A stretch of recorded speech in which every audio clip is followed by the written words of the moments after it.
I just hit start and there we go.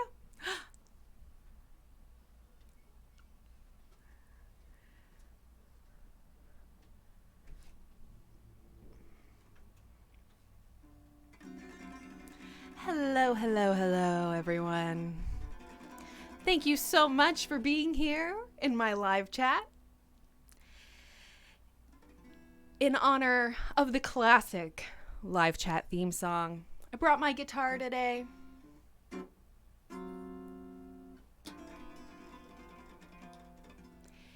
It's time for live chat. The Psyche Truth live chat, every so often on your YouTube machine. Live chat, live chat, live chat, live chat, live chat, live chat. I'll answer your questions about whatever you want to talk about on the Psyche Truth. Live chat, live chat, live chat, live chat, live chat. Live chat, live chat, live chat, live chat, live chat, live chat. Right here on the YouTube. Thank you so much for being here. It feels really good to maybe have played this live chat theme song for the first time in a couple of years. But I want to thank all of you so much for being here with me. And I will, of course, sing the theme song again at the end of the chat. So if any of you guys missed it, you'll have a chance to hear it or click off of it again later. Alrighty. So thank you guys so much for being here in the chat. About Everything is here. Brian Keith Counterman Jr. Always so good to see you, Brian. We also have Karen Lyra. Let me just bring my font size up here a little bit. Okay. Karen Lyra is in the house. Angel of Beauty. I love it. She's in the curly hair crew. I can't speak today, apparently. Karen Lyra, when did you learn to play the guitar? Do you play other instruments? Okay, this is not a health-related question, but just for fun. I have been playing the guitar for like maybe 10 or 15 years. And right now I'm learning to play the drums and the piano. And they're pretty hard, but also really fun. But I would pretty much say that I am just a guitar player, maybe barely a guitar player. So for those of you who are maybe new to the chat, I just want to start by introducing myself. My name is Corrina Rachel, and I'm a certified holistic health coach. I got my certification from the Institute of Integrative Nutrition, and this is your live health Q&A. An opportunity to ask your questions related to nutrition, health, diets, weight loss, stress. I'm happy to help field yoga and flexibility related questions. However, I'm not a yoga teacher, but I am the videographer for all of the yoga videos on our channel. So I've learned a lot over the years, and if I can't answer your question, I can at least direct you to a video that may be helpful to hopefully answer your question or provide you with the yoga class or yoga stretches that you are looking for. So, About Everything, how am I? I'm doing well. Thank you. I appreciate that. It's always so lovely to see all of you. 1973 MeTube. I love that. Always fun seeing people's super inventive screen names. And I appreciate y'all's compliments. So while I am waiting for questions to come in here, I do just want to kind of preface by saying that I do my best to get to as many questions as I can. However, there's really only so much that I can do, but I do my best to get to all of the questions. If you're in the chat room now, you're welcome to start leaving your questions for me. And if you put some question marks at the beginning of your question, it just makes it a little bit easier for me to see the questions amidst all of the comments that will start coming in.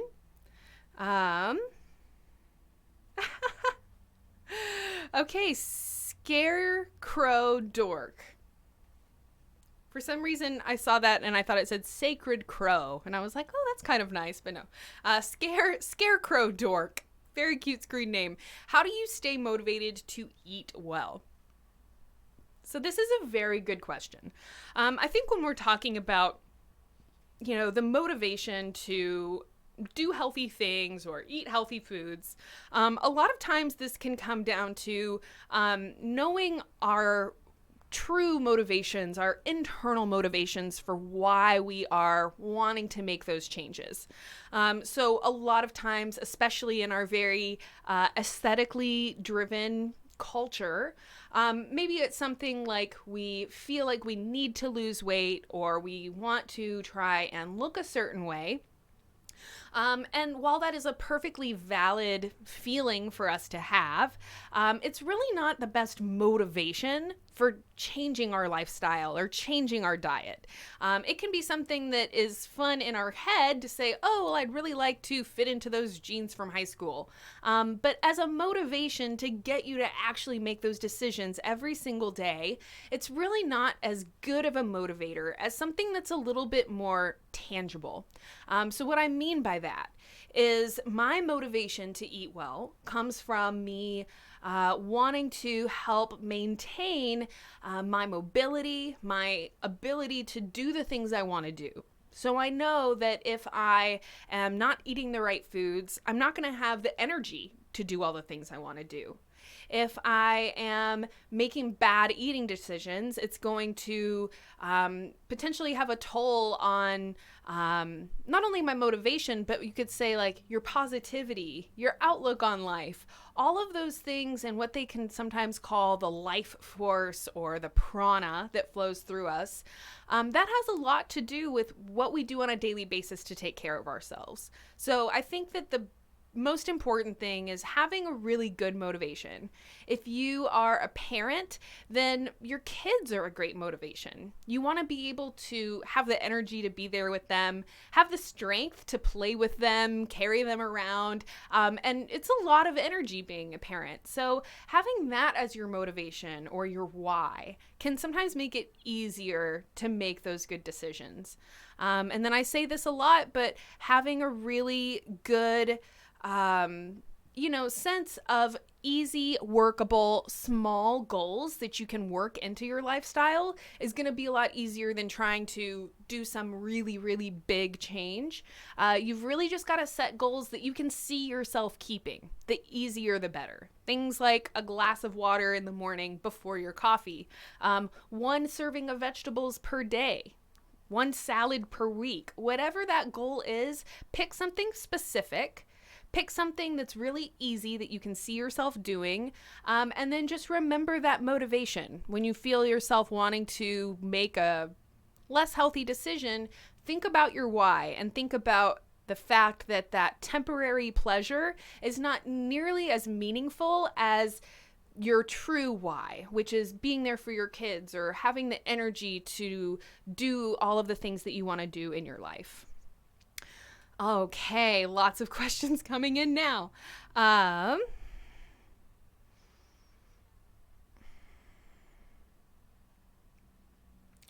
Rabia Noor is having a question about a sharp pain in the lower abdomen. This is really not something that I can speak to in a live chat. I encourage you to see a doctor of functional medicine about that. Anytime you're feeling sharp pains, that can be kind of a warning sign from your body. Just in general, pain is a warning sign from your body. Your body doesn't want to be in pain.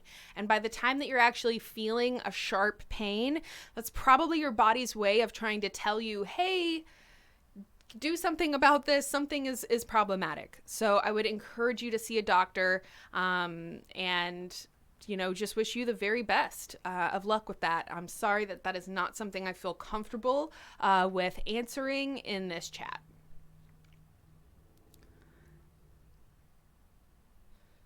Bottom left.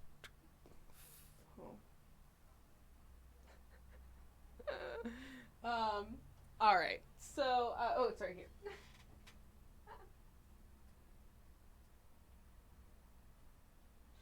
I don't want y'all's OCD to be going off the whole chat. I'm sorry about the foam panels. We do have some problems with that from time to time. Okay, 1973 MeTube. How much sleep is enough? This is one of those questions that it's a little difficult to answer because we are very unique individuals.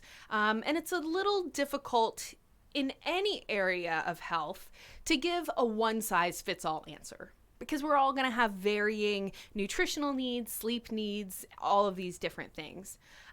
However, that said, I think that 6 to 8 hours is a good kind of safe ballpark that most of us are going to fall into.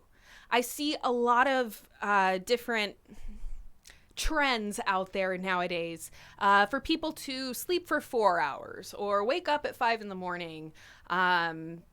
This idea that you can get by on less and less and less sleep. And you just need to understand that the time we spend sleeping is some of the most important time of our day for our body and its ability to be its best body, okay, to be its best self. So why do I say that? Well, when we're awake, okay, our body is taking care of just thousands, if not millions, of different functions and mechanisms. Those involuntary mechanisms like breathing, heart beating, digestion, blood circulation, lymphatic circulation. These are just a couple of those involuntary functions your body's always doing. Then when you're awake, you're adding on a whole lot of other functions. And when you lay down to sleep at night is really the only time that your body can actually dedicate all of its energy and resources to some of those more involuntary functions. So things like repair and regeneration, especially for those of you out there who are athletes or who are trying to lose weight. Getting ample sleep is so important because the only time that your body can heal and repair things like torn muscle fibers that happen when we work out is while we sleep. The only time that your body can really go into a good fat metabolism process where it starts burning up the unwanted fat on our bodies is actually while we sleep. And, there are ketogenic diets and intermittent fasting, things that try to keep us in that fat burning mode longer. And that can be helpful as well. But just trying to stay in the realm of sleep, it is important to recognize that some of the best fat burning your body can do is actually while you're asleep. So people who are shorting themselves on their sleep tend to get sick more often, tend to have a hard time losing weight no matter how much they work out, tend to have more tendency towards injury. Again, because that muscle repair really can only happen while you're sleeping. When you're awake, your body is working. Your body is using your muscles. And a lot of the things that we do are actually tearing and destroying those muscle fibers. So I would say 6 to 8 hours is at least a good thing to aim for. There may be some people who can technically get by on less sleep. But if we're talking about what is really healthful for you and your longevity, which means you're not going to eventually peter out and then get sick as a result of not sleeping enough. 6 to 8 hours, I think, is a very good thing to aim for.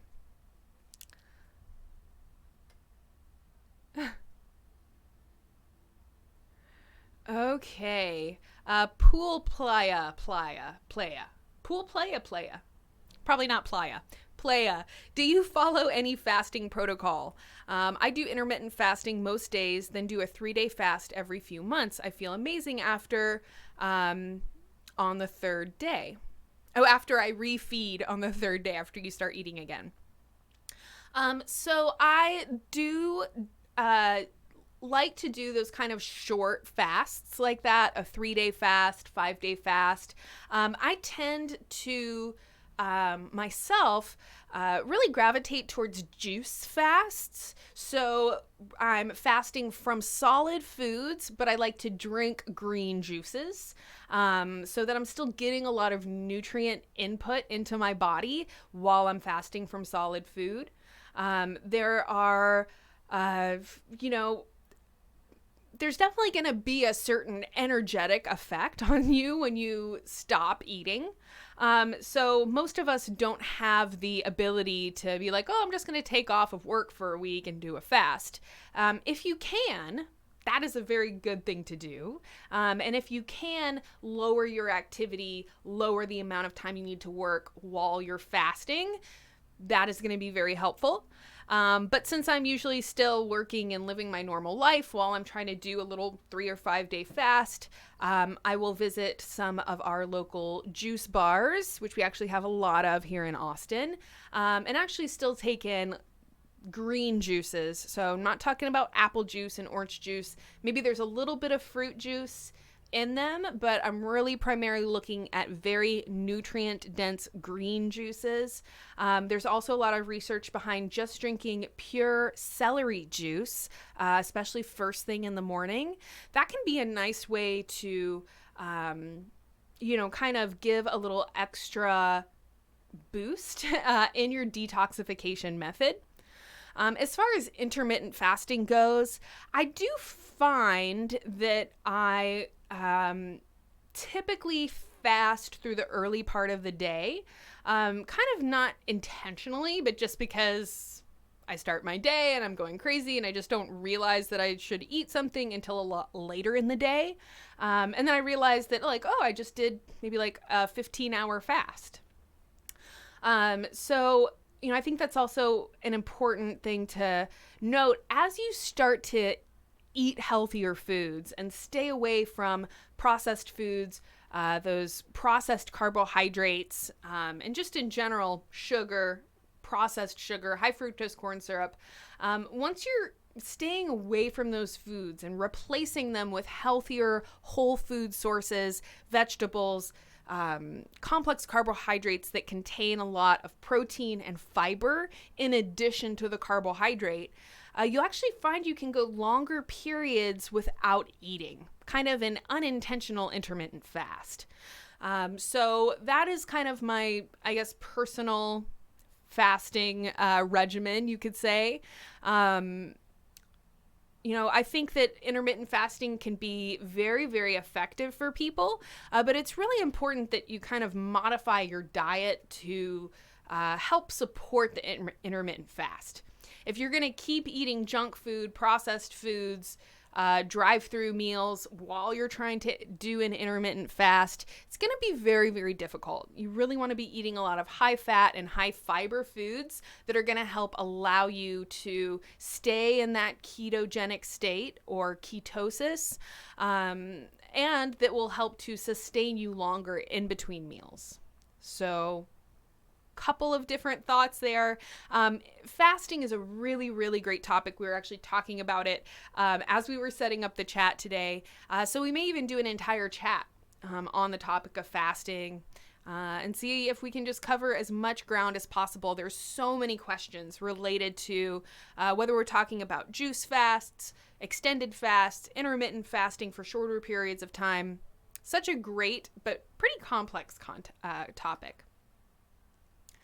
Okay, True Indian, how to reduce tailbone pain. Honestly, my first recommendation would be that you maybe want to see a chiropractor. When we have muscular pain or muscular tension, this is something that we can do a lot of stretching and, stretching like yoga to help reduce muscular pain. If you're feeling a pain in a bone or in a joint, that can be either related to some kind of spinal or skeletal subluxation. So something is physically out of place with the skeletal attachments of the vertebrae in the lower lumbar regions, leading to your sacrum or tailbone. There's not necessarily a yoga stretch for tailbone pain. Things that are related to bone and joint related pain can often be related to inflammation.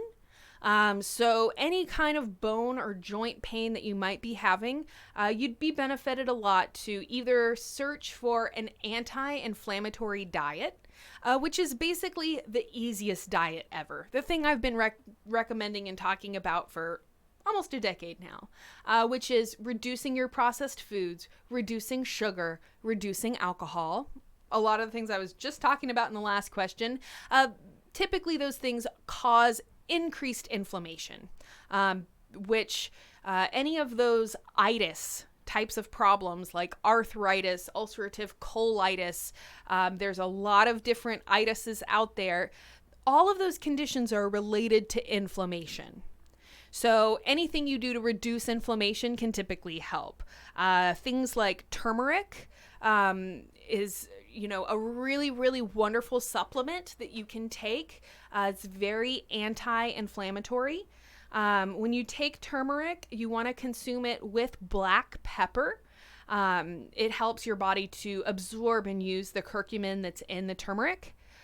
So if you actually just bought some little turmeric capsules, I believe by the Gaia brand. I don't remember exactly, but if you are getting turmeric capsules, a lot of times they'll have black pepper added to them, and it's because it helps with the absorption. So it's a good thing to look for. But turmeric capsules can be very good to reduce inflammation. I know I was just talking about green juices, but anything you can do to increase your veggie intake will be very anti-inflammatory. So that could be things like wheatgrass shots, drinking green juices, just eating more salads, eating more sides of vegetables, steamed broccoli, steamed green beans. These are really great things to just make sure that you have in at least one meal a day. They recommend us to eat 9 to 15 servings of vegetables a day. 9 to 15. Okay. And they've actually done research where they're able to look and see that for every additional serving of vegetables someone eats over the 9 to 15, they have increased benefits. And reduced inflammation is a big one of those. Again, you can also search anti-inflammatory diet and you'll find tons of information out there giving you more recommendations on how you can reduce inflammation in the body. And that's my best recommendation for something related to bone or joint pain. At least in a sense that, I really don't know a lot about the situation. If we're talking about an injury or something like that, again, speaking to a doctor who can really look at your body and know exactly what's going on for you so they can make specific personalized recommendations is really, the best recommendation I would give.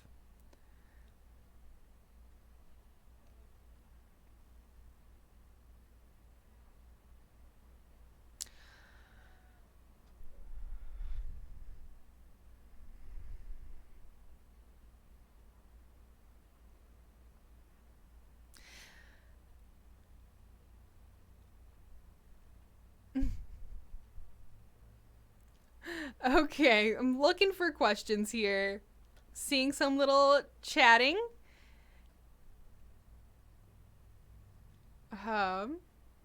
Raw turmeric, yes. I keep losing weight and I don't know how.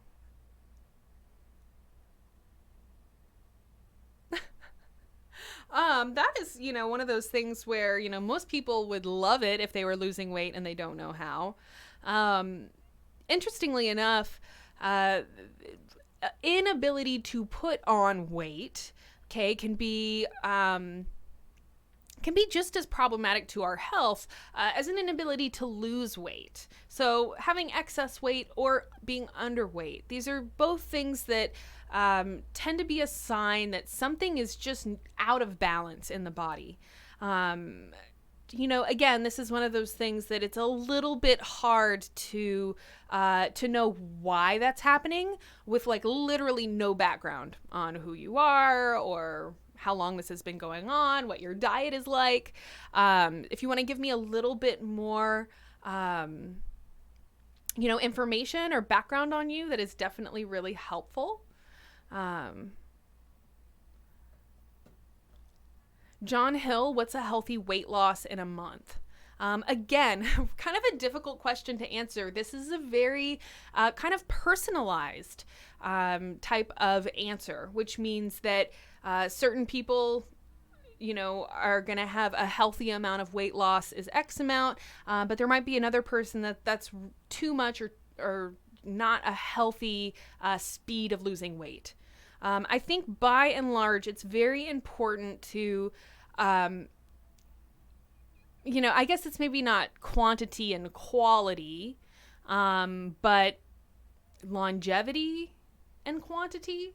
What I mean by that is that the faster we lose weight, the faster that we see this number on the scale go down, the more likelihood there is for us to actually regain that weight back.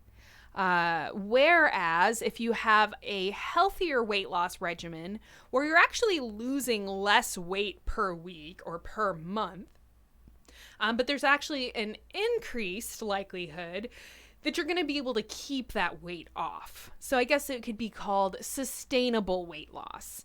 And just in general, people who are wanting to lose weight, understandably, they want to try to lose as much weight as possible, as quickly as possible. However, I just caution you that if that weight comes off really quick, there's a good chance it's not going to be sustainable weight loss, which means that it's going to be very easy for your body to put that weight back on as soon as you start to vary from the likely radical diet that's creating that weight loss. So if we want to talk about sustainable weight loss, like, hey, I don't want to lose this weight once and then regain it and have to lose it again. Sustainable weight loss is going to be more a product of a very balanced exercise and dietary regimen.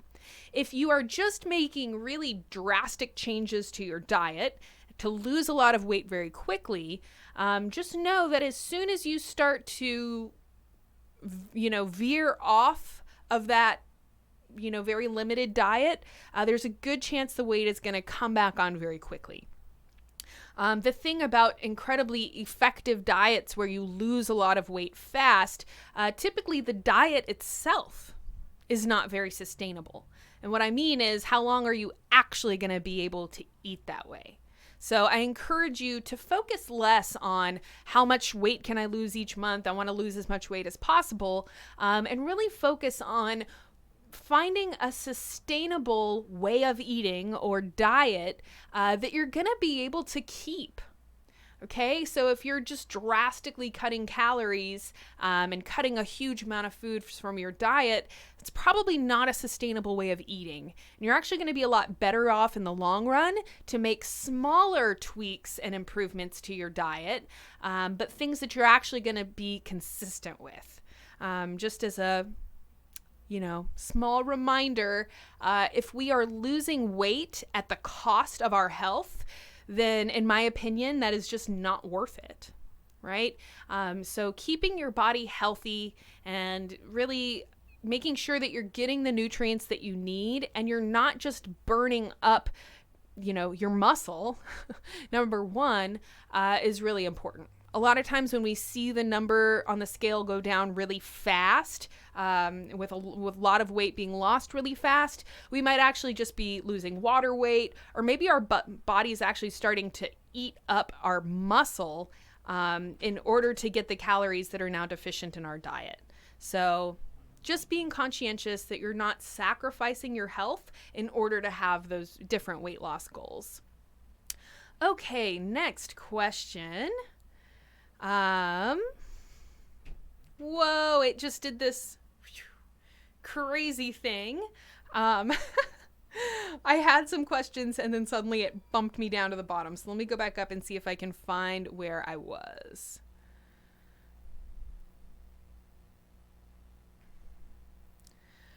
Go power go go. Eating a lot of grapes, is it okay? A grape fast. I see people eating more than 5 pounds of grapes in a day. I am not super familiar with the grape fast. Although that is fun to say. It's kind of like the great fast, but it's grape. Although this reminds me a lot of the 30 bananas a day people.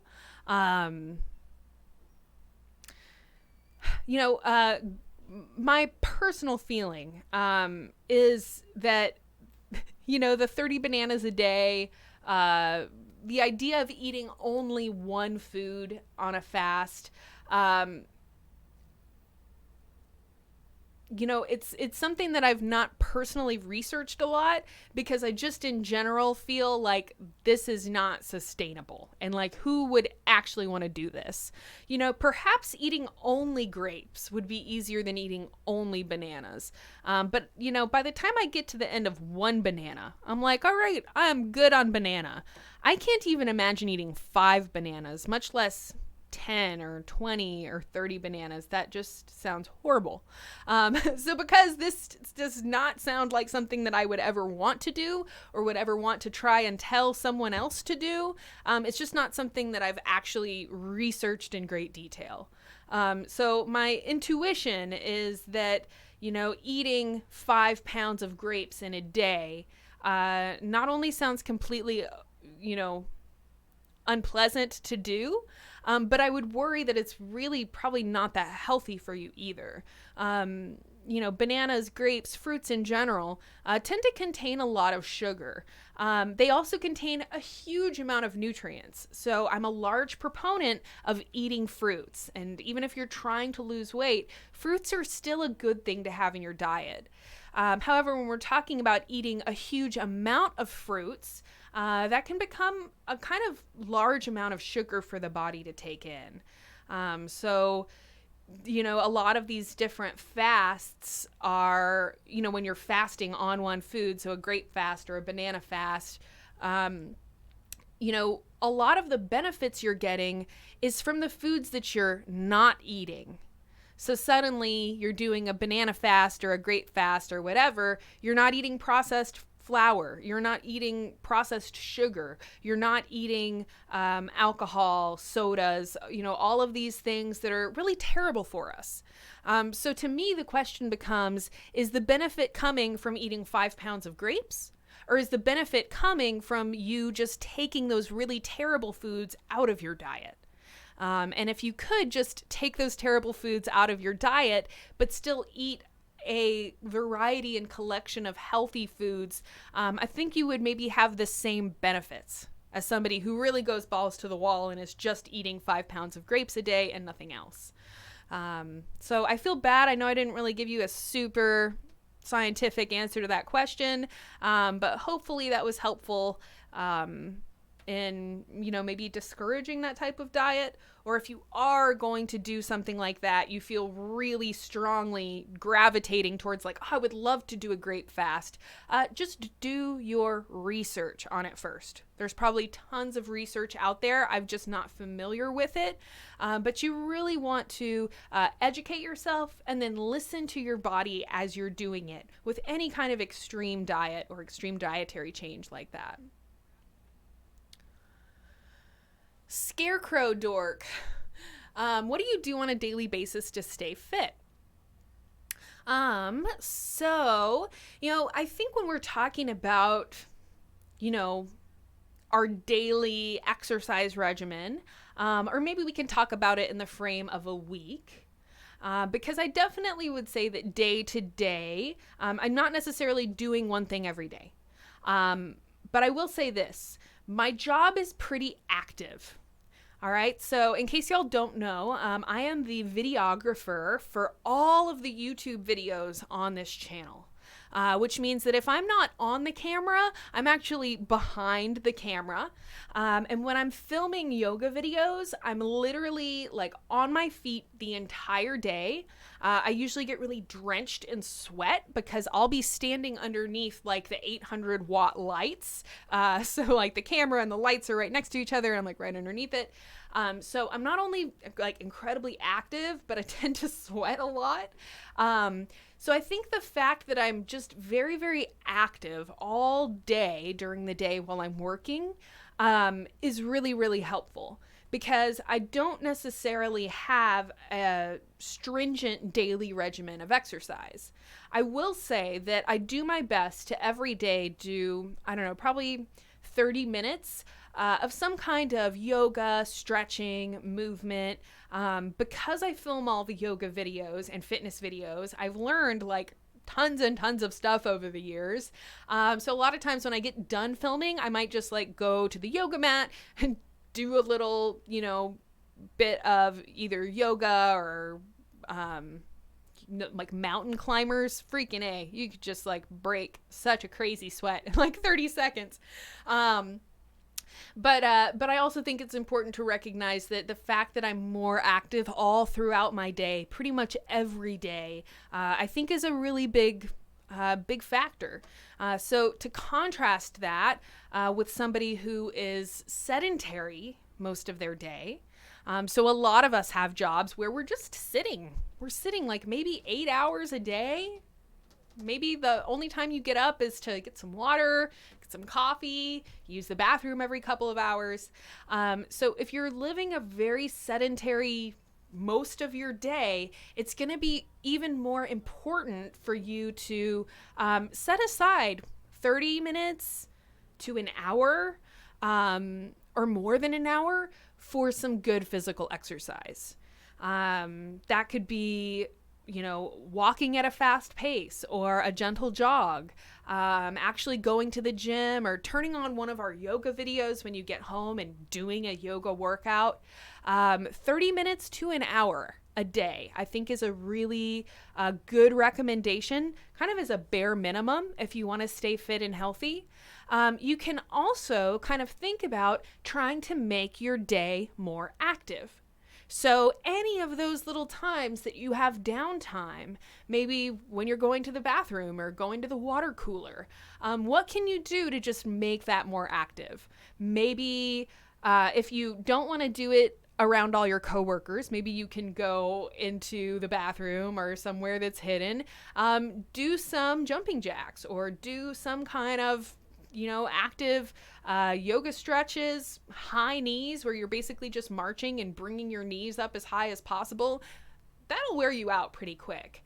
But the idea is that if you're not able to set aside 30 minutes to an hour for an actual workout or going to the gym, think about adding as much active time as possible throughout your day. Maybe in the morning you can do, 5, 10, 15 minutes of exercise before you leave. If you work or live somewhere that has stairs, go up and down those stairs a couple of times. We hear these kind of cliche things like take the stairs instead of the elevator. But if you actually do that every day, a couple times a day, that is a considerable amount of exercise. And they've actually found that more exercise spread throughout your day is just as beneficial as having a big chunk of time that you exercise at, one time of the day. So I heard another recommendation actually in the Wellness Plus podcast, which we film in this room, which is why I gestured, made this weird gesture. But anyways, she had this idea that, all of those times where you just have a couple minutes here, a couple minutes there, usually you pull out your phone and maybe you're scrolling down Instagram or you play a little game on your phone. Those little downtime moments, use them for either something active or for some kind of little meditation. So I don't want to go off into meditation. That wasn't your question. But if you want me to, I can. But the idea is that you look for all those little tiny bits of downtime where you're not really doing anything. Maybe you're just messing around on your phone. Can you do something to make that active?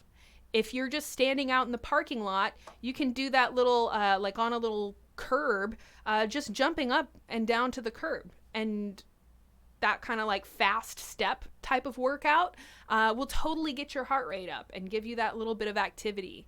The idea is really just getting creative with how you can insert more activity into your day so that you're trying to reduce the length or the duration of time that you are spending sedentary, like I am right now. Standing desks are another great example of a way to make a sedentary job just a little bit more active. Go Power Go Go. Do you believe in calories in, calories out? What would you say is the lowest amount of calories to take in on a calorie deficit?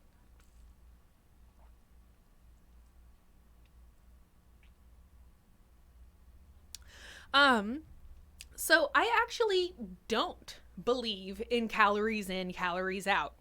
While this is certainly, kind of a scientifically shown thing, okay? There is a certain concept that if we are eating fewer calories than if we're burning more calories than we're eating, or eating less calories than we're burning, we can lose weight. However, I think it is completely atrocious to try to put it out there that a calorie is a calorie. And whether the calorie comes from Cheetos or whether the calorie comes from a salad, a calorie is a calorie. And that's all you need to worry about. As a holistic health coach, okay, part of what we really, strongly believe in and adhere to is that the source of your calories is a lot more important than just the mere quantity on its own. And what I mean by that is that if you are eating complete junk food, but you're staying within this certain number of calories, and then you're using your Fitbit to make sure that you're actually burning more calories than you're eating, while this actually might help you lose weight, it's at the sacrifice to your health. And I think that hopefully is self-explanatory. So maybe you lose weight, maybe you actually see the number on the scale go down, but it's definitely not healthy. All right. So as a health coach, my personal recommendation is to let go of this idea of counting and tracking your calories and instead place your focus on really choosing the healthiest source of calories that you can. I went live on Instagram for, 10, 15 minutes before I came on here. And one of the things that came up in that Instagram chat was this kind of concept of nutrient density. And basically that's a fancy smancy way of saying calorie for calorie, how healthy is the food that you're eating? So for instance, you could think about a Big Mac, a huge, tremendous source of calories with an incredibly small or perhaps negligible amount of nutrients. All right, so you could say that, for every 100 calories you're taking in like 1 part of nutrients. Whereas if we talk about a nutrient-dense food like broccoli, quinoa, coconut is considered a superfood. It's because their nutrient density is really high. And that means that calorie for calorie, you're getting way more nutrients than you were if you were to have the same number of calories in Big Macs or potato chips or white bread. So I think that if you are choosing your calories mindfully and really trying to choose the healthiest foods, that's going to not only be more healthful than counting your calories and obsessing over how many calories you're eating, but all in all, you are putting your health first. Right? So the health of your body is more important than what it says on the scale. And I truly believe that once you bring your health into balance, you empower your body to function the way it's supposed to, and you're giving it as many nutrients as you possibly can. That health of the body is going to end up translating to weight loss. And while it is still possible to eat excess calories of healthy foods and be unable to lose weight, I would still say that it is healthier to be eating too many calories of healthy foods than to be eating less calories of really unhealthy foods. Another great thing about focusing more on nutrient density and just choosing healthier foods is that those foods tend to fill you up longer. They tend to be more satiating or satisfying to your hunger. In Ayurvedic medicine, one of the concepts is that every meal you eat, you want it to contain the 5 different flavors, which are like salty, spicy, umami. I feel bad I don't remember them. But if you go to some of the Wellness Plus podcasts that I've done with Dr. Nisha Khanna, she does functional medicine and Ayurveda. She's an MD, and she literally blows my mind every time that we do an interview. She talked a lot about the kind of different foods that are representative of those different tastes. But basically, the take-home message is that the most satisfying meal you can eat is a really healthy meal that contains all the different flavors and contains a really good balance of fats, healthy protein, and healthy carbs. Where, again, especially in something like Weight Watchers, I think that's kind of the most iconic example of something that is really treating every calorie the same. So it's like a point system. Based on calories, you're basically allowing people to eat total junk as long as they only eat this much of it. And my personal opinion is that that person would be way better off actually eating more calories of something that's healthful and full of nutrients than, you know, getting away with eating chocolate cake and cookies and candies and all kinds of stuff just because it fits in their points. And then the second part about what would you say is the lowest amount of calories to take in on a calorie deficit, that is completely a personalized type of answer, which means that it's going to depend on your body type personally. It's going to be very contingent on your activity level. Okay, people who are living a pretty sedentary lifestyle, which is like most people, okay, to just be really honest and realistic, people who are on a calorie deficit are going to need a lot less calories than people who are really active. And I think it's really important, especially if you are somebody who's really trying to use this calories in, calories out, watching your calories to try and lose weight. You really need to understand that the recommended number of calories for you is completely unique to you. You can work with a doctor to try and determine that. I think that there's probably different calculators and stuff online that can help you calculate that. But bottom line is it's really going to be different from everyone. And I really can't give you like a one-size-fits-all minimum number of calories to consume.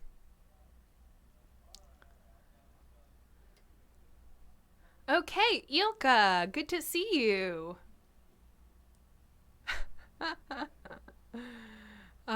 Grape seeds have anti-cancer properties, but you'll have to chew them well, which is very yucky.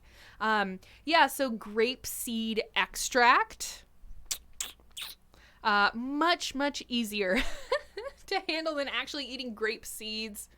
A lot of the grapes are seedless nowadays as well, which is great and makes things really fun, but actually, you know, when they breed foods to be seedless, it's really no longer the same food. And you actually lose a lot of the nutrients when you're eating things like seedless watermelons, seedless grapes. Anything in nature, fruit-wise, is going to have seeds. And if you're eating something without seeds, that means that it has been bred to be that way and tends to not be as healthy. Kind of off topic. But yeah, you know, a lot of the benefits that we get from grapes come from the grape seed. And a lot of the grapes people are eating don't even have seeds anymore. So, you know, when somebody was talking earlier about the grape fast where you're eating 5 pounds of grapes, I would just want to know, like, yeah, are they eating seedless grapes? Are they eating, heirloom grapes. When you see the word heirloom, typically that conveys the seed in its most natural form, or the plant in its most natural form. So if you can find things that say heirloom, that can be a good sign that you're getting the most nutrient dense and natural version of that food. Oh no, where did my comments go? Where did they go? Where am I without my comments?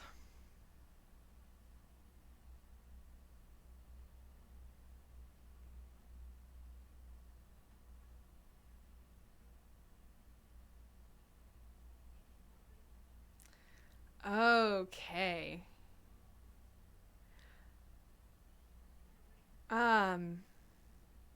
God, lots of really good questions. Yes, health aware. Saying avoid artificial sugars like the plague. I 100% agree with that.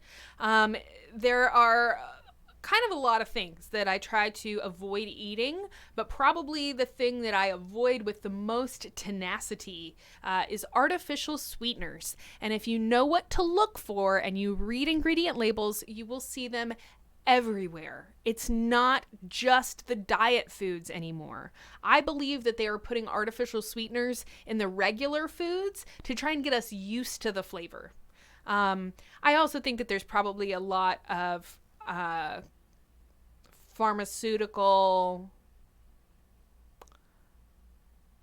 foul play that goes on with them, for purely monetary reasons, trying to put their food chemicals that they created in as many foods as possible. So the artificial sweeteners that you want to look for, most of us already know about aspartame. Aspartame received more consumer complaints to the FDA. Okay, so people who go to fda.gov and say, hey, I had a bad reaction to this food chemical. Which a lot of people don't realize. That's the only way the FDA knows if you have a bad reaction to something. If you go to fda.gov, you can actually submit to them, hey, I had this bad food reaction to this chemical. So aspartame actually is one of the most highly complained about food chemicals to the FDA. And because of that, food companies got smart and they started switching out the aspartame for sucralose, which looks a lot like sucrose. Okay, they did that on purpose to try and trick you. But if you see the sucralose, it's an artificial sweetener. Put it back, don't eat it. Another one is acesulfame potassium. It looks like ACE sulfame, okay, ACE sulfame, and sometimes it'll just say acesulfame K. But that is a really common one that I see all the time.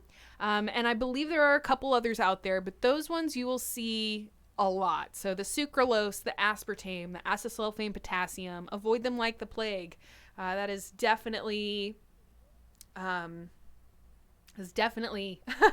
that, one of the food chemicals that I avoid just all the time. I will not consume something that contains artificial sweeteners. They've been found to be neurotoxic, which means they destroy your brain cells. They've also been related to things like headaches, digestive distress. They've been found to be inflammatory to the gut lining. Anyways, all you have to say is neurotoxic. And I'm like, yeah, I'm going to not eat that. Thank you. What is your nationality? I'm German and German. Technically, I'm Texan. Okay, so my personal nationality, I was born in the United States. I was born in Austin, Texas. Sometimes they say that I'm a unicorn to be living in Austin and actually born and raised in Austin. But my heritage, so to speak, my parents' nationalities, I originally thought was Polish and German, and then we found out that the Polish side was actually German. So I'm German and German. But I don't speak German. And I've never been to Germany. So I'm not very German. But that is technically my background, if that's what you were asking.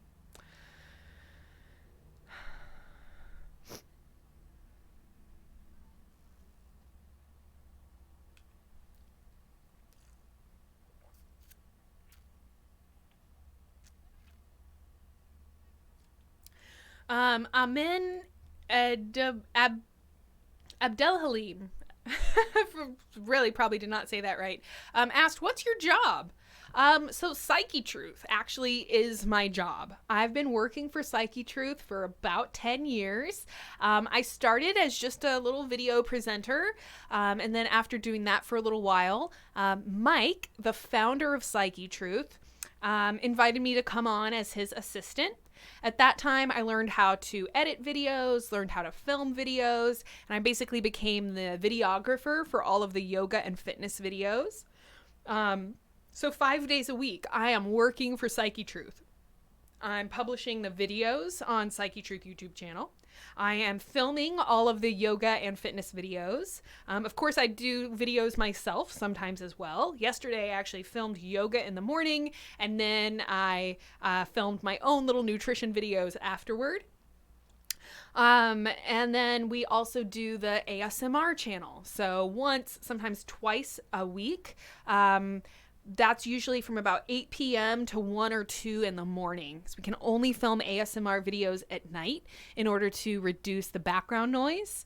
The microphones are so sensitive, they will literally hear everything. Airplanes, traffic noises, dogs barking, and there's so much noise during the day. We learned kind of early on that was not a good time to film ASMR. So during the day, I'm working 9 to 5 or 10 to 6 or whatever, filming videos. And then 1 or 2 days a week, I work in the evening doing ASMR videos. I'm also a musician, a little bit of a jazz vocalist. So I do different gigs periodically around town, which is really fun. And I'm also a health coach. So I do little one-on-one health coaching sessions, which is very similar to what we're doing here, except it's just one-on-one with a client who is either trying to improve their health or lose weight. I have a lot of different people with varying issues. So I'm a video producer, I'm a YouTuber, I am an ASMR artist, I am a musician, and a health coach. And that pretty much takes up all of my time. I also have 2 dogs, and they are so cute. And that's pretty much the only other thing I do with my time. Megan Campbell is asking about xylitol. Xylitol is not considered an artificial sweetener. It is taken from, I believe, a plant, and it's what's considered a sugar alcohol. Kind of like erythritol is another one. Those are not as harmful as artificial sweeteners.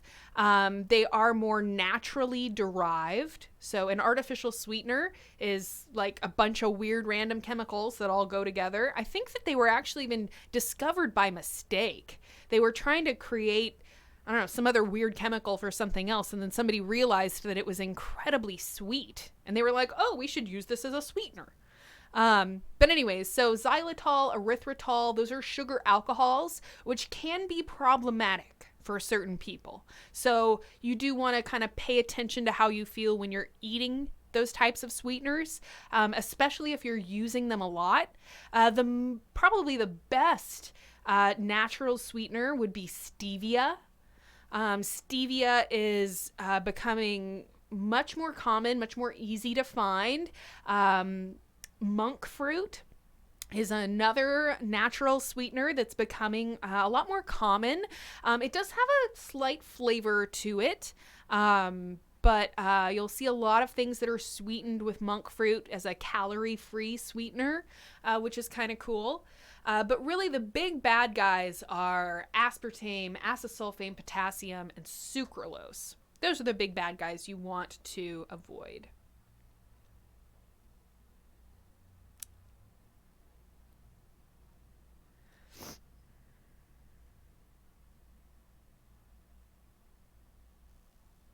Lots of really good comments coming in here. I'm trying to go back up and find.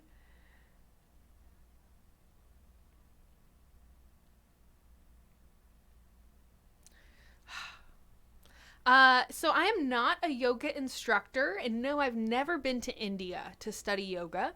But if you follow Kelsey Livick, She was doing a lot of prenatal yoga videos with us, and then she just had her adorable little sweet baby. Oh my gosh, it's so freaking cute. But Kelsey Livick actually did get her yoga teacher training in India, and she is an incredible, incredible instructor. We have so many great yoga instructors on the channel. They all have different backgrounds. I did a Wellness Plus podcast with a gentleman who is actually from India, a yoga instructor from India. And that was just really fascinating as well. I would love to go to India one day and study yoga. That would be amazing. Okay. Mercedes brand. Should I eat less sweets and eat more fruits and vegetables? Yes. So I feel like maybe you already knew that, right? So, I talked earlier about this concept of nutrient density. So that's really true for our fruits as well. A lot of times you'll hear people say, oh, fruits have sugar, don't eat them. But that's really a vast oversimplification of what fruits give us. Because while it is true that fruits contain sugar, mostly in the form of fructose, fruits also contain a ton of really important nutrients. We can talk about vitamins, minerals, antioxidants, probiotics and prebiotics. We get lots of prebiotics in certain fruits. I believe that like papaya is a really good one for prebiotics.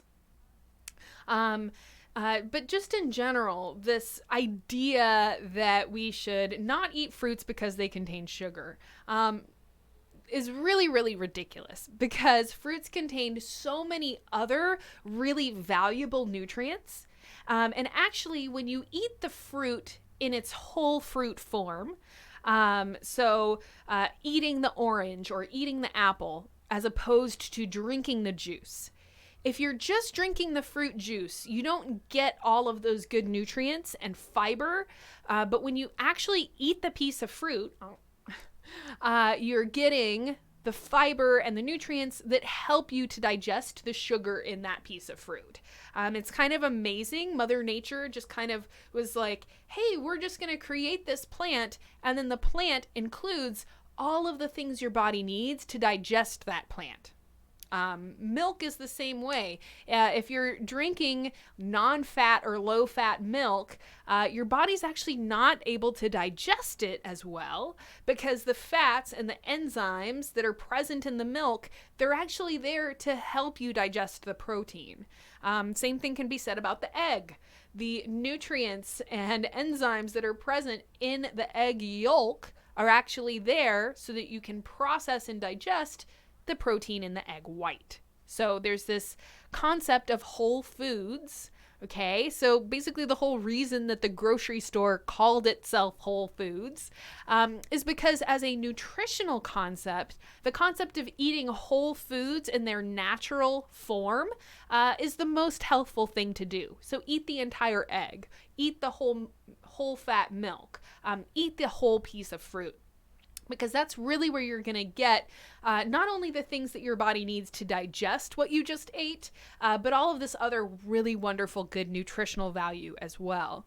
And why you shouldn't eat sweets like candies and chocolates and all these things, they give you no nutrient value. So their nutrient density is like 0. They're really not giving you anything beneficial. Or if they are, it's very minuscule compared to the huge amount of calories that you're getting from that food. So yes, replacing your sweets with fruits and vegetables is a very good idea. Those complex carbohydrate fruits like sweet potatoes, beets, squash, the sugars that are in those vegetables can actually help to reduce your sugar cravings for other sweets. So it's a really good reason to eat more of those vegetables. If you're somebody who's always reaching for sweet foods and always has a sweet tooth, eat more sweet potatoes and beets and see if that doesn't maybe decrease those crazy cravings that you have for sweet foods. Okay, Chris S. has asked this a lot, so I guess I'll go ahead and answer it super quickly. Do they allow you to fall asleep while you're being massaged in the massage videos? So the logistics of massage shoots. Number one, since I'm the videographer, usually I am setting up cameras, setting up lights, kind of running around. We have this huge boom stand that we have to put up for the massage videos, which I lovingly call the bane of my existence, because it's a huge headache to get set up correctly and try to get it straight. So by the time I lay down on the massage table, usually I'm like drenched in sweat. I've just done like a huge amount of work. That's why we often film a back massage first, because like I'm just like totally overheated. Then the massage video itself usually is only running for like 20-25 minutes, which is awesome. I'm not complaining, but it's really not enough time to like actually fall asleep, like all the way. I'll also say that because I'm like producer mind, as I'm laying there, my brain is still like working. And I'm like, oh, is there going to be an angle that can see what she's doing? And I'm like, oh, that's really interesting what she just said about infraspinatus. I'm going to have to try to remember and look up infraspinatus. And then I realized, wait, Corrina, you're supposed to relax. Try to relax. So massage shoots are awesome. I definitely love the opportunity to get massaged, but it's really not like the most relaxing thing ever. It's definitely not the same as like actually going and getting massage, which I did for my first time a couple weeks ago, and it was amazing.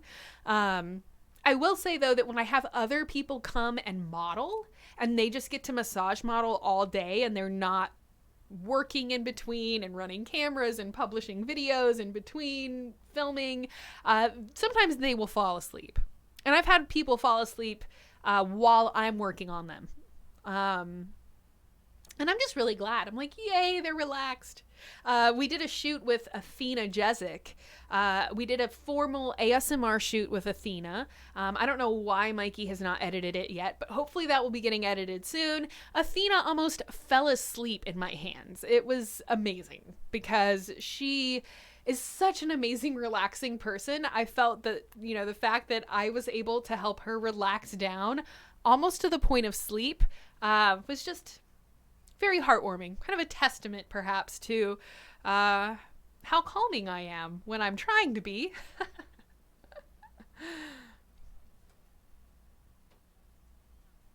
Hell's Demon 408. What are good supplements to use daily?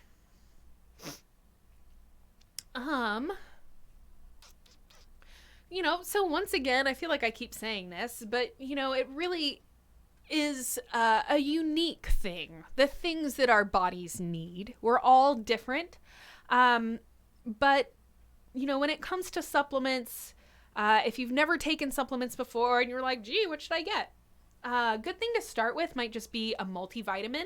Multivitamin, multi-mineral is a good thing to look for. When you are in the store trying to pick one out or ordering online, it's good to kind of look at the back of the bottle, and it should list off a bunch of foods. Okay, so there's this concept with multivitamins that they can actually synthetically create a vitamin, like vitamin A, vitamin C, ascorbic acid, right? They can create those chemicals in a laboratory. And a lot of times when we're talking about certain multivitamins, and probably most multivitamins that you find in the regular grocery store, most of the time those are synthetic vitamins, and they're just not as good for you as when that vitamin or mineral is extracted from a food. And really the best way to get those vitamins and minerals is from the foods themselves. So, you know, the cool thing about supplements is that if you aren't really eating healthy, a supplement can kind of come to help fill in some of those nutrients that are missing in your diet. But in terms of what is most bioavailable or easiest for your body to use, the nutrients that you get from eating healthy foods is really the ideal scene. So if you're, you know, talking about spending $30 or $40 on a supplement, I would just say that if you are open to eating healthier foods, spend that money on healthy foods rather than on a supplement.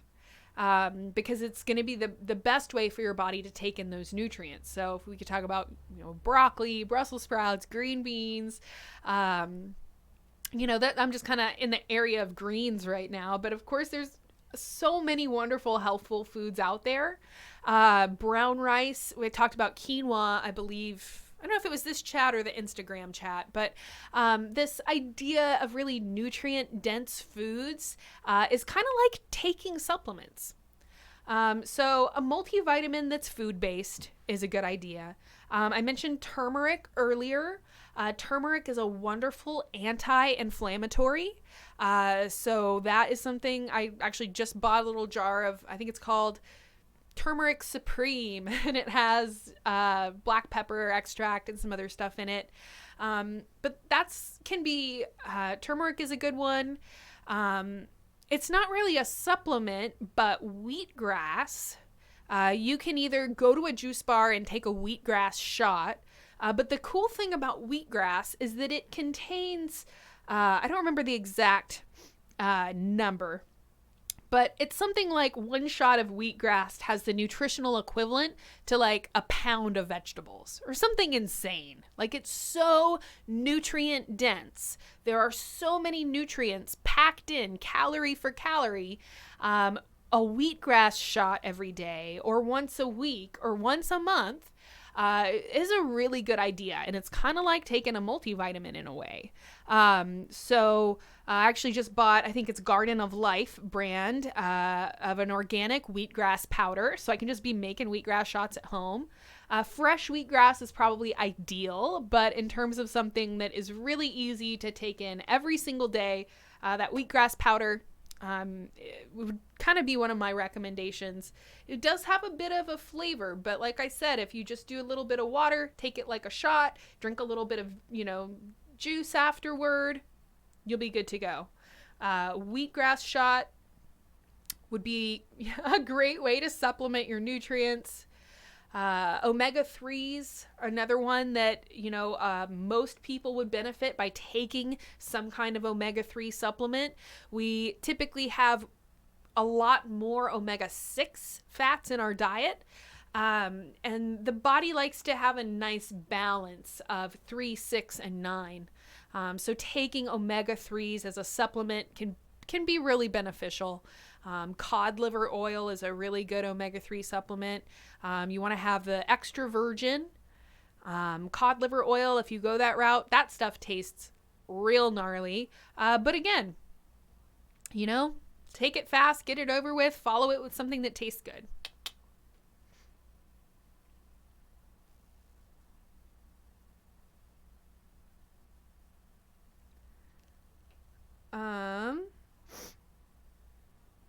Looking for questions.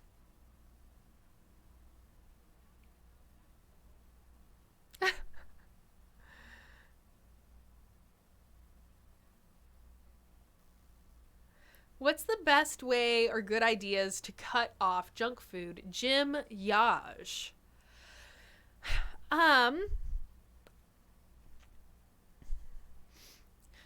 Here in Austin, we have a lot of very healthy restaurants, healthy options, even in the gas stations. You'll find coconut water and little healthy protein bars and different stuff like that. So I feel very, very fortunate that it's a lot more accessible and a lot easier for me to find healthy alternatives for things. However, depending on where you live, it may be harder to find, to find some of those healthier foods. That said, if you're going to some place like Whole Foods, Central Market, I really like this little grocery store called Sprouts that we have here in Austin. It's all of the wonderful healthy things and most of the same foods that you find in Central Market and Whole Foods, but just much, much cheaper, much more affordable. But this idea of, replacing something you're already eating with a healthier version of that food. I think is a really good place to start. So if you're somebody who eats pasta all the time, maybe you can just look for a healthier pasta to make. And nowadays they make pasta out of like everything. Last night we ate pasta that was made with green lentils. I also had bought a pasta that was made with green peas, and it actually kind of tastes like green peas. But just switching out like a healthier version of the foods you're already eating is a great idea. This idea of finding a healthier replacement for the foods you love is going to be a lot more sustainable than just being like, you need to give up all the foods you love. So for instance, let's say you're a big chocolate bar person. You just love chocolate. You're always picking up the little Hershey bars and stuff like that. Well, interestingly, raw cacao, the raw cacao bean that they use to make chocolate, actually has a lot of health benefits. I believe it's the highest natural food source of magnesium, which is very interesting. So, if you are finding something like a raw chocolate bar or raw cacao nibs, there are really a lot of different products out there now that are made with raw cacao. So that if you were to replace your Hershey bar with something that's dark chocolate or raw chocolate, would be a great example of just kind of a healthy swap. If you are, someone that eats a lot of bread and sandwiches and that enriched white flour that is pretty much the main ingredient in any mainstream bread or flour product, replace it with something that is whole grain or sprouted grain. There's even more gluten-free flours out there now. You can find an entire loaf of bread that doesn't even contain wheat flour. And a lot of those gluten-free foods are still pretty highly processed. I would argue that maybe just because they don't contain gluten, maybe they're not necessarily healthy, but just kind of suffice it to say that if you were to swap out whole grain bread for your white bread, that would be another great step in the right direction. Last thing I want to say about getting off of junk food, one of the big factors for me, because when I was in college, I was drinking Cokes, I was eating Cheez-Its, I was, eating candies and ice creams and all of those things. I didn't really even realize they were bad, until I was actually in biology classes while I was in college, and I started kind of being like, well, actually, maybe these things aren't good for you. And I did my senior thesis paper in college. It was called The Physiological Effects of Processed Food and Implications in Health and Disease. And I just kind of came out and I talked about all these things like trans fats and enriched wheat flour and genetically modified foods. All of these things that like 15 years ago were not really in the mainstream yet. But a lot of the things that I talked about in that paper that I wrote in college as like my thesis, like, hey, I think maybe these things about foods, a lot of those things have now kind of come into the mainstream and have been more widely accepted. So now if you search trans fats, you will find tons of information. Whereas back in the day when I was researching them, it was pretty quiet out there on the topic. So as I was probably sitting there eating Cheez-Its and drinking a Coke and studying the body, studying the cell cycle, cancer, and basically realizing that, the more chemicals and the more highly processed the foods are that we put into the body, the more likely they are to cause mutations in the DNA, to cause cells to potentially become cancerous. Cancer is this kind of huge, awesome topic. If y'all want me to talk about it, I will. But bottom line was, as I was doing this research, I started to really see those junk foods as poisons. I started to really see those junk food producers or manufacturers as bad people. Because not only are they putting out a bunch of food, which is just not good for us. And now we're finding out more than ever that these things are not good for us. And there's been people since the 70s, probably the 60s, who knew that the genetic modifying that was coming was going to be bad, that knew that processing foods was bad, that knew that using only part of the wheat grain to make your flour was going to be bad. So, I mean, there have been people who've known for a really long time, and now it's just finally starting to come into the mainstream. They're like, hey, these processed foods are really bad for us. And the high fructose corn syrup is bad for us. Oh, and hey, those trans fats that are in margarine, that are in almost anything that says fat-free, even things that say trans fat-free, oftentimes they'll still contain the partially hydrogenated oils, which, hey, guess what? They're now finding are the absolute worst kind of fat you can eat. Worse than saturated, worse than unsaturated, worse than any natural fat that comes from any natural food are those trans fats. And if you look at ingredient labels for partially hydrogenated oils, you'll see they're in almost everything. They're everywhere. So I started to see those companies as like, hey, that's kind of like mean and deceitful, that they would call something healthy choice or they would call something low fat or whatever when it's actually really terrible for you. So for lack of a better way of putting it, I started to not only see those junk foods as poisons, but see those manufacturers of those foods as deceitful, manipulative, a-holes, for lack of a better term, because they are making huge, huge profits off of, designing these foods to be addictive and then marketing these foods to us with, billions and billions of dollars that go into marketing junk foods.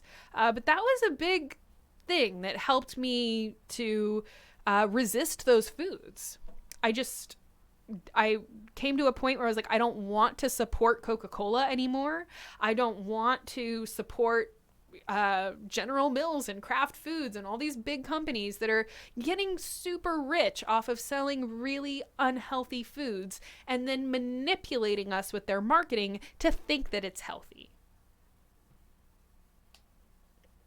Kind of went off on a little rant there. I apologize. But as you can see, I'm very passionate about this subject. And that little rant or whatever I just went off on was one of the most helpful things in helping me to get off of the junk food and just be like, hey, I'm not going to give my money to this company anymore. I'm not going to let these foods steal my life from me anymore.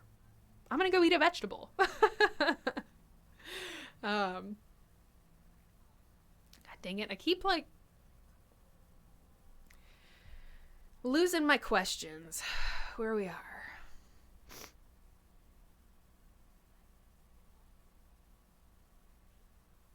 Is an all-air diet healthy? Yeah, it's great. Let me know how that goes for you.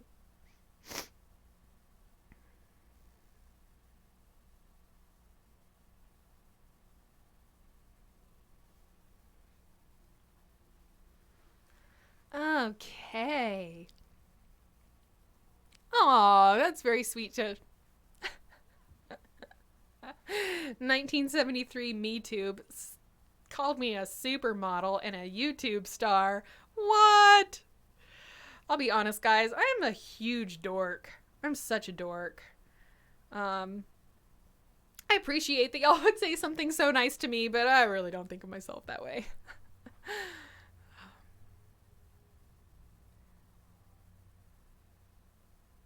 Very sweet comments, 1973. Thank you. I appreciate that very much.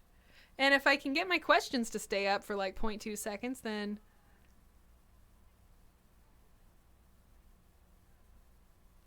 Mad Max 23. You realize the majority of people can't afford healthy organic food on a daily basis. If you work all day and then try and feed your family, it's not all sunshine out there. So I will say this. Number one, if you want to care for and support your family, spending more money to give them healthier food is one of the best ways you can spend your money. And in my health coaching sessions, I have so many people that kind of come to me with this, I can't afford to buy organic. I can't afford to eat healthy. And once we kind of start going through and talking about their lifestyle and talking about their habits, and I kind of challenge them to say like, okay, well, can we maybe find $10 extra a week that we're spending on something else that maybe we could spend on healthier food? And maybe they will say, you know what? I go to Starbucks every morning and, I spend $3 to $4 on a coffee. And I'm like, hey, good, cool. So maybe we can just skip 2 trips to Starbucks and use that money towards something healthier. Or, maybe making coffee at home, or maybe skipping coffee and having something healthier 2 days a week. When you start talking to people, a lot of times you end up kind of finding out that there are places in their budget where they can reprioritize to put more money towards food. Secondly, just to kind of reiterate, I feel that when you spend more money on food, that is like the best possible investment that you can make in your health and longevity. There's a lot of things that we spend money on that are very passing, that are very transitory. I know that it's awesome and fun to do things like going to the movies, going shopping or buying new clothes, being subscribed to Netflix and Amazon and Hulu and whatever. But the bottom line is that, I think there's a lot of room for us to kind of reprioritize. And if you can really see that extra money you spend on food is like basically the same as spending the money on health insurance or spending the money on an investment in yourself and in your future, it makes it easier to spend that money. It's like the least wasteful thing you can do with your money. And I really do feel that it is an investment in your health and the health of your family. Secondly or thirdly, depending on how you think of it, organic food is expensive. I am totally aware of that. Excuse me. But you don't necessarily have to eat organic in order to eat healthy, okay? And if you are eating inorganic vegetables, that is still so much better for you than not eating any vegetables at all. So when people are like, oh, Corrina, I can't afford to eat healthy organic food, I have to eat McDonald's. I'm like, no, I'm sorry, but there is a lot of super cheap produce in the non-organic section. And if you know how to shop smart, you can even find ways of finding the organic food that are not as expensive. And then just really making a realistic choice. So there's certain things that I will buy organic, and then there's certain things that I don't spend the extra money on to get the organic. So if you go to ewg.org, Environmental Working Group, they actually came up with what they call the Dirty Dozen. It's the foods that are kind of most important to buy organically. And typically these are things like strawberries that don't have a very thick coating. Okay. And that if they are sprayed with chemicals and pesticides and stuff like that, they're going to be very, very susceptible to it. So you can look up the Dirty Dozen. If you just Google it, there's probably tons of memes and pictures and lists and all that stuff. And so the foods on that list, it's a good idea to buy organically if you can. And then there's certain things that I don't spend the extra money for the organic. So an example is avocados. So avocados have a very thick outer layer. Even though those conventional avocado trees are probably sprayed with pesticides and other things like this, the thick outer layer of the avocado tends to protect it, or at least protect it more than something like strawberries, as the Dirty Dozen example. It also has to do with like which foods are sprayed more than others. There are certain foods that are not genetically modified at all. I would be surprised if there's certain conventional foods that don't use any pesticides at all. But again, that dirty dozen list can be kind of a good guideline for you to know, like, which are the most important foods to try and get organically. And then just do your best. Like I said, an inorganic piece of fruit or vegetable is still literally 100 times better for you than a processed food or a junk food. And, I spend a lot of time in the produce section. A lot of those vegetables are very, very cheap. Okay, so, if you are, really concerned financially about eating healthy, there are just so many different things that you can do to eat really healthy, even on a budget. So primarily this concept of convenience foods. So things that are already prepared for you, they're microwave meals, or they're, restaurants would be like the far end of the spectrum. They've literally made everything for you. The more convenient the food, the more expensive it's going to be. All right. So if you can exchange the convenience for actually preparing some foods yourself, getting in the kitchen, making your own foods, the more that you kind of let go of that clingingness to convenient foods, that is one really great way to save a lot of money. So, for instance, shopping in the bulk section. Not all grocery stores have a bulk section, but I'm seeing them more and more frequently. Definitely, if you're going to a health food grocery store, you will find a bulk section. That is probably the most cost-effective way of getting healthy foods.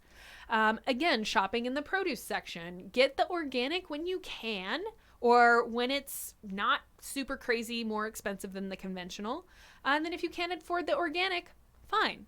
Just get the conventional one. It's still going to be really good for you. I personally tend to opt for organic whenever I can. I see that as an investment in myself.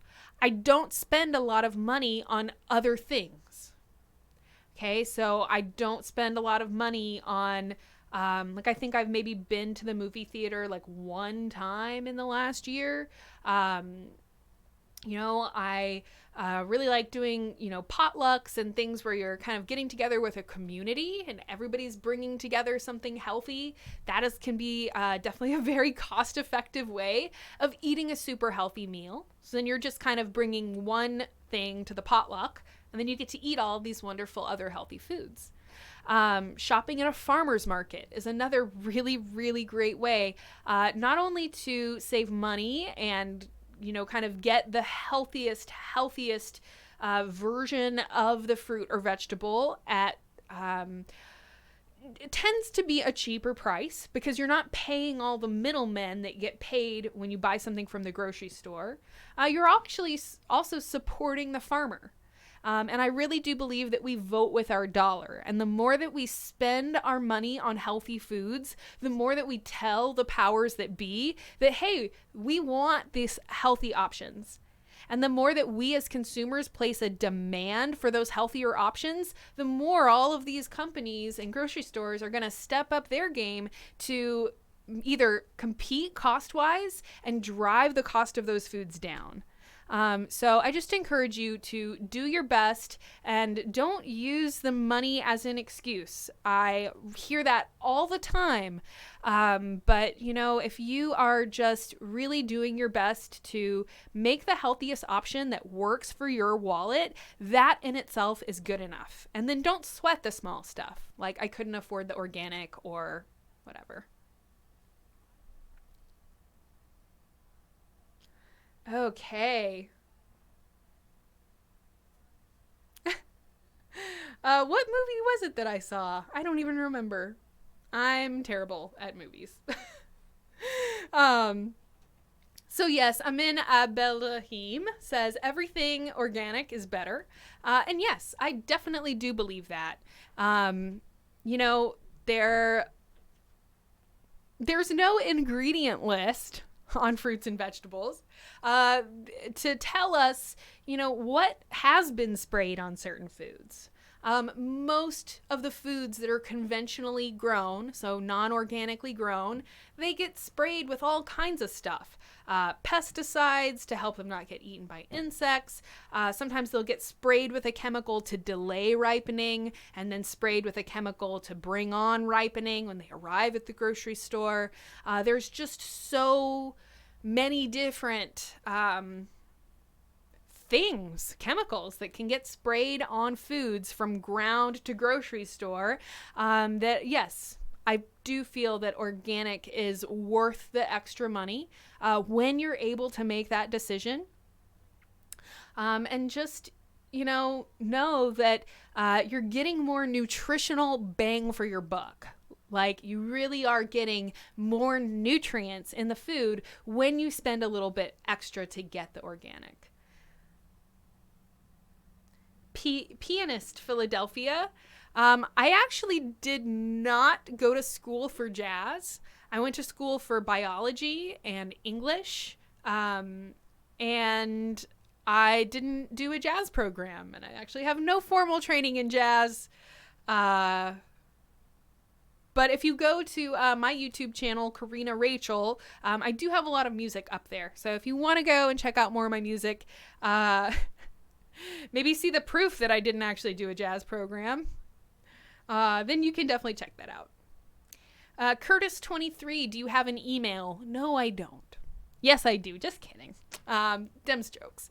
It's email corrinanow@gmail.com. So it actually has the word email in it. Email Corrina, so 2 R's and 1 N. Email corrinanow@gmail.com. If you are interested in a one-on-one health coaching session, or asking a more personal question, you can certainly send me an email over there. All right, you guys, so I am not only getting super freaking parched. Hold on one moment.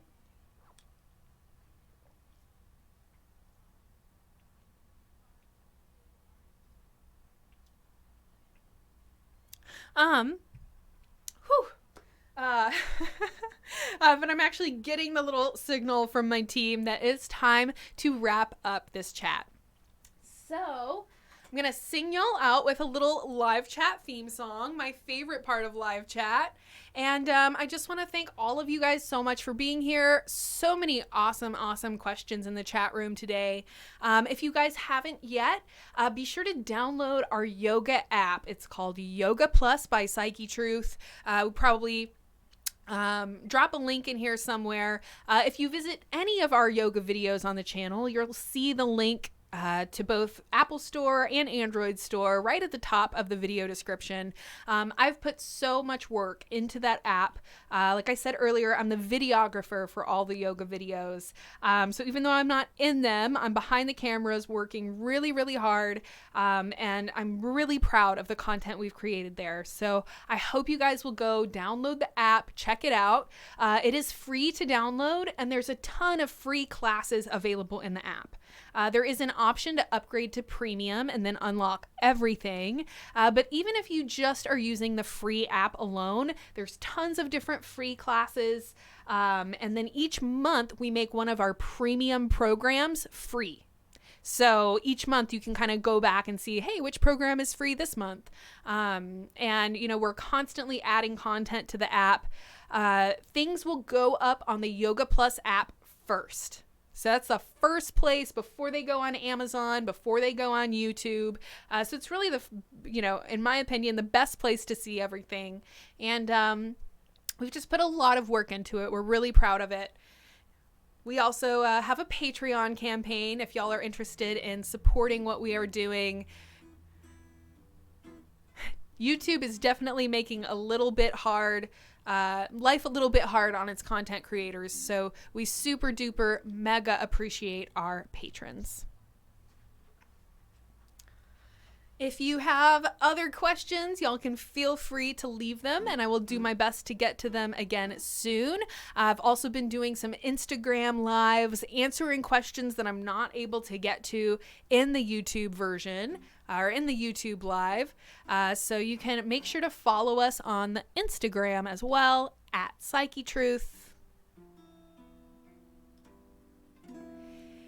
It was time for live chat.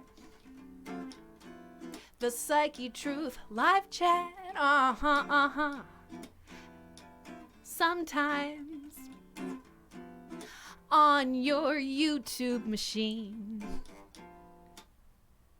Live chat, live chat, live chat, live chat, live chat, live chat.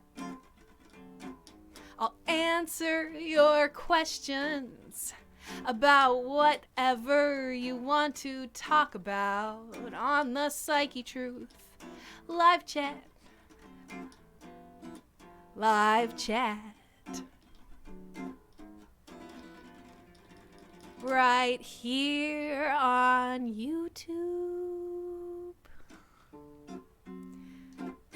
Thank you guys so much for being here. Thank you for your amazing questions. I can't wait to see you guys all again very, very soon. I think it's just frozen. I'm not seeing any comments coming in now. Oh yeah, how do you spell Psyche Truth? Just look at the name of the channel that you're on right now. Psyche, like your psyche, truth. Psyche Truth. We'll also throw some links down in the video description for all of those things I just mentioned as well.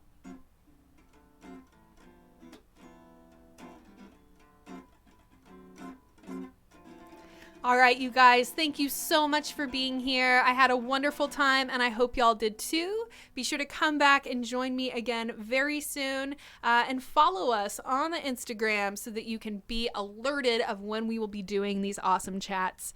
Guys, I hope you have a wonderful, wonderful rest of your day, and I will see you next time.